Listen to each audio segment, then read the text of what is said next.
In recent years, the world has seen record-breaking levels of drought, flooding, extreme weather, and coastal erosion. Hurricane Irma, that struck the Caribbean in 2017, was considered the most powerful storm ever in the Atlantic region, until it was surpassed by Dorian 2 years later. More intense hurricanes continued to strike the Caribbean in September 2022, and the latest monsoon rains in Pakistan have affected over 33 million people, destroyed 17 million homes, and killed nearly 1,500 people. In the face of intensifying climate impacts, the COP27 climate conference in Sharm el-Sheikh, Egypt, has emphasized the need to move from negotiations to on-the-ground implementation of concrete adaptation projects on behalf of the world's most vulnerable communities. Together with mitigation, the major goals of the conference this year are enhancing adaptation, finance, and collaboration. As a global community, we've not been able to address climate change and mitigate it as effectively as we should have. That increases the need for adaptation. Unfortunately, the gap between available finance and the needs is increasing. The Adaptation Fund is doing its part, bridging that gap between the adaptation needs and adaptation finance in developing countries around the world.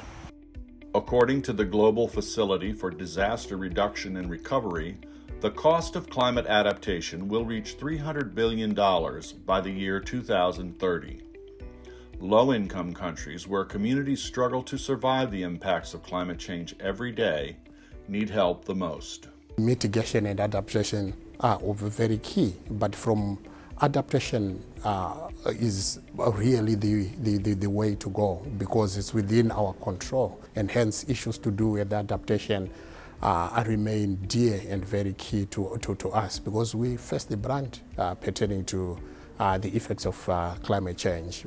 One of the key features of the Adaptation Fund is that we have that history of financing adaptation projects. They are concrete projects, so they help directly the communities and people that they are supporting, but at the same time they offer lessons learned that other funds can build on. Many of our projects have been scaled up after the initial Adaptation Fund investment. Parties to the United Nations Climate Convention launched the Adaptation Fund in 2007, specifically to fund and help implement concrete adaptation projects to help the countries that are the most vulnerable to climate change. Over the last 15 years, the fund has committed nearly $1 billion to 139 concrete projects in over 100 countries, serving about 38 million total beneficiaries, many who live in small island developing states and least developed countries. The Adaptation Fund also pioneered direct access, empowering countries to access funding and develop projects directly through accredited national implementing entities.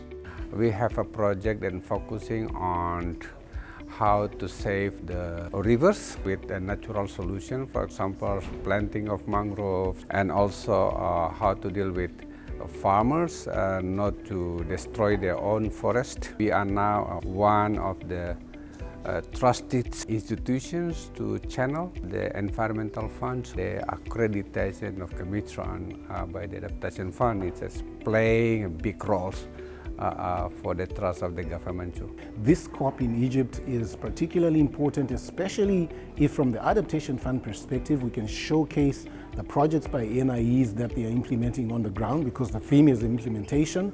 The Adaptation Fund now has a huge portfolio of concrete adaptation action that they can showcase to the rest of the world and be leaders in adaptation, so that the rest of the world can follow suit and we can build resilience globally, and particularly in the global south, and have South-South learning all across.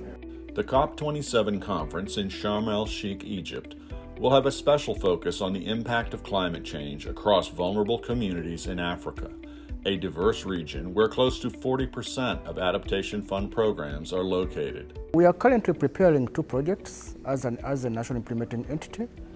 These are the catchment restoration.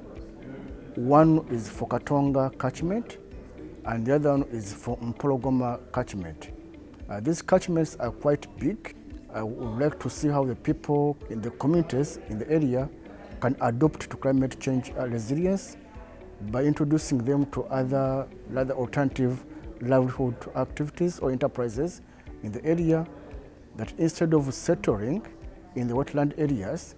Donc les défis, on a le problème de la pluviométrie, ce qui fait qu'aujourd'hui on a des séquences sèches qui sont plus longues que d'habitude et les séquences humides qui sont souvent condensées mais avec des niveaux de pluie qui entraînent des inondations.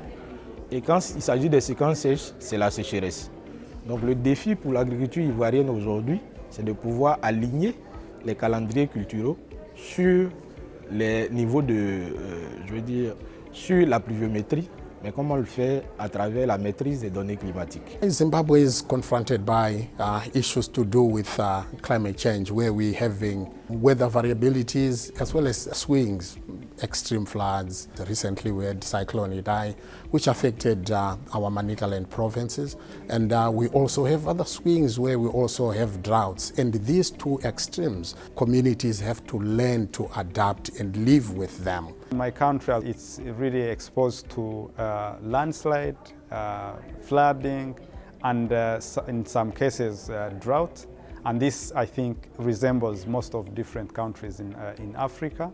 So there is really an urgent need to be able to act in terms of providing necessary resources to be able to adapt to these impacts. People are losing lives, ecosystems are being degraded, and loss of properties is also at stake. So this requires really that we do something in terms of scaling up adaptation interventions and financing, but also speed in terms of delivery. The Adaptation Fund has been formally serving the Paris Agreement since 2019. Prior to that, it had already been supporting the Paris Agreement's goals for many years through its concrete adaptation projects in partnership with the most vulnerable countries, and building country ownership through direct access and streamlined accreditation that opens finance opportunities for smaller states. The work of the Adaptation Fund is built upon pillars of action, innovation, and learning and sharing. This framework is further defined by cross-cutting themes that empower vulnerable groups such as women and children and indigenous peoples.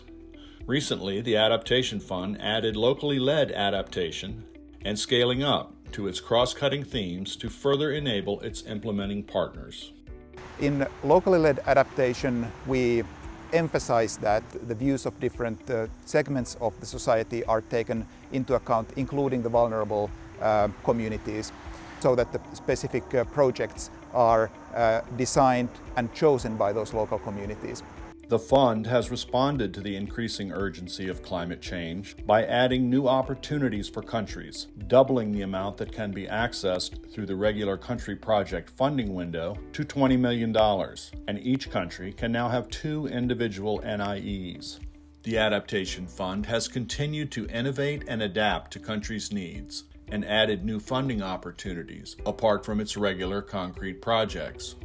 Funding windows have been added to promote project scale-ups, innovation, learning and sharing, and enhance direct access, among others. Innovation grants underwrite promising approaches to adaptation and are offered to a wider array of stakeholders, including local governments, NGOs, and young entrepreneurs, to speed the search for newer, more effective ways to respond to the urgency of climate impacts. Learning and sharing grants underwrite programs by NIEs to capture and share the knowledge gained during project development and implementation with other NIEs and the broader climate finance community to multiply their impacts. Uno de los temas que hemos dicho, bueno, hemos tenido resultados muy lindos a nivel de comunidad, no sé, a nivel de juventud. Bueno, ¿cómo logramos que muchos otros jóvenes aprendan de eso? Entonces, sí se hizo algunos proyectos lindos involucrando colegios agropecuarios o colegios técnicos o colegios, digamos, a nivel de teenagers, de adolescentes o de jóvenes. Entonces, ¿cómo aseguremos que muchos otros jóvenes aprenden eso y se entusiasman y desarrollan sus propios proyectos? The Enhanced Direct Access grant window is an advanced version of the direct access modality, pioneered by the Adaptation Fund, that establishes a small grants facility under the supervision of the local NIE to respond to the diverse needs of vulnerable communities more quickly. What enhanced direct access has given us is the opportunity to demonstrate in a very practical local level what locally led adaptation responses look like. And the whole narrative around locally led adaptation is gaining traction. You know, in mitigation you can scale without talking to anybody. In adaptation, because it's about individuals in communities, you need to engage at the local level, and EDA gives us a mechanism for being able to do that. The Scale Up Grants window provides resources to NIEs seeking additional funding to replicate country projects of demonstrated success on a nationwide or regional scale. Rwanda has been fortunate to have accessed the normal grant funding for project that was a 10 million project, and this was successfully implemented in the northern Rwanda. And it has really been successful in a way that we have been granted a scale-up grant to be able to design a project that was based on some of the successful interventions made in the previous project. The Adaptation Fund has also used its expertise and family of accredited NIEs to foster regional adaptation programs, South-to-South cooperation initiatives, and readiness initiatives to ensure NIEs interact and grow with the fund to take advantage of its evolving opportunities.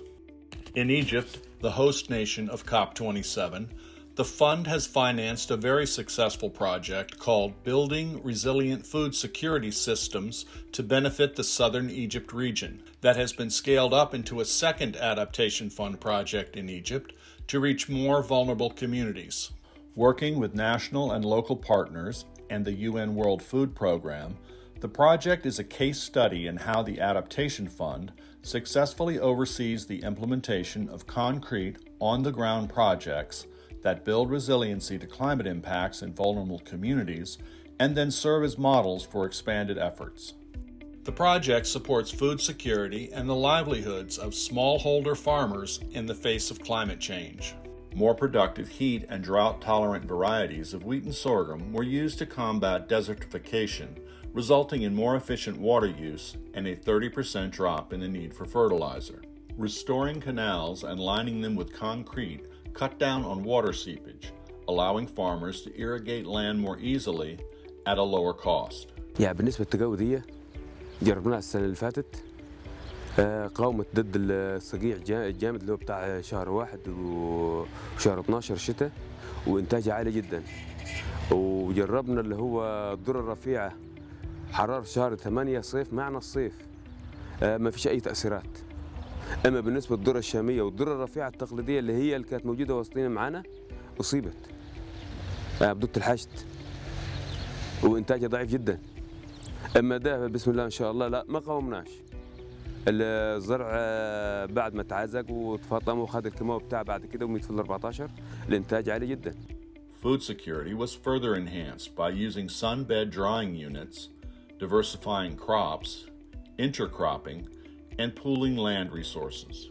جمعونا كليتنا مع بعض بذرة توحيد الحيازات وتجمعوا المزارعين بتاع 10 12 واحد وصلحوا الأرض وعملوه كليتها جمعوا الناس دول مع بعض. The success of the project to enhance climate resiliency through innovative approaches to smart agriculture and water management has resulted in additional Phase 2 adaptation funding to scale it up to include more regions in Egypt, as well as to serve as an example of what other nations can do. ونشكر المشروع إن إحنا طبعاً المشروع ده فيه استدامة لينا ولأولادنا من بعدين. The Adaptation Fund has been perceived over the years as the little fund that could. And it continues to innovate, it continues to find ways to do things differently, to explore new ways of working, engaging new partners, taking on board the knowledge that has been generated through its experiences so far, and not just its own, but also looking what has been happening in this space and trying to apply it. As the international community acknowledges the urgent need to adapt to climate change, the countries least responsible for its effects and with the least financial resources, can help offer sustainable solutions through their work with the Adaptation Fund.